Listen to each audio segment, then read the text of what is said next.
मैं बात कर रहा हूं आर्टिफिशियल इंटेलिजेंस की। इस एआई की क्रांति के युग में सर, जहां अमेरिका के पास अपना चैट जीपीटी, ग्रॉक जैसे इंडिजीनियस मॉडल्स हैं, वहीं चाइना ने डीप सीक जैसा सबसे ज्यादा क्षमता वाला और सबसे कम लागत से बना एआई मॉडल तैयार कर लिया है। लेकिन इस एआई के युग में सर भारत कहां है? क्या भारत इस युग में पिछड़ता जा रहा है? क्या भारत अपना जनरेटिव एआई मॉडल नहीं बना पाएगा?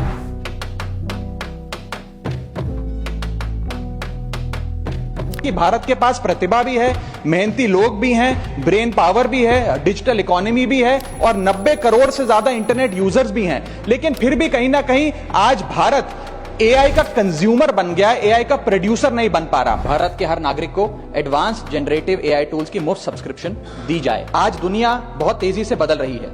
इस बदलती हुई दुनिया में एआई सिर्फ एक टेक्नोलॉजी नहीं बल्कि एक अपॉर्चुनिटी है, आगे बढ़ने की, सपने देखने की और उन्हें पूरा करने की।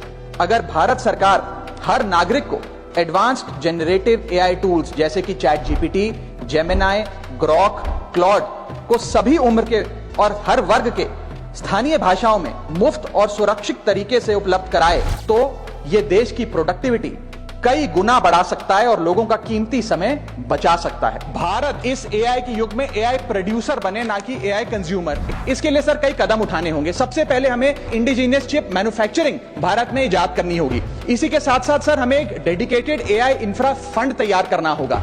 एआई रिसर्च ग्रांट्स देने होंगे, एआई टैक्स ब्रेक्स देने होंगे और टैलेंट माइग्रेशन रोकना होगा ताकि भारत का टॉप टियर एआई टैलेंट और देशों में जाकर काम ना करे बल्कि भारत में काम करे। इसी के साथ साथ एआई के इंडिजीनियस स्टार्टअप्स जो हैं सर, उन्हें एक्सेस देना होगा large volume of existing data को, जो मेटा, माइक्रोसॉफ्ट और गूगल के पास है लेकिन भारत के पास नहीं है। और अंत में सर फाइनेंशियल इन्वेस्टमेंट हमें बढ़ानी होगी। जहां यूएस अपने जीडीपी का 3.5% एआई रिसर्च में खर्च करता है, चाइना 2.5%, वहां भारत मात्र 0.7% खर्च कर रहा है। सर आने वाले काल में इस दुनिया पर वही राज करेगा, वही विश्व गुरु होगा जिसके पास एआई की ताकत होगी। इसलिए भारत को सर मेक इन इंडिया के साथ साथ मेक एआई इन इंडिया की ओर आगे बढ़ना होगा।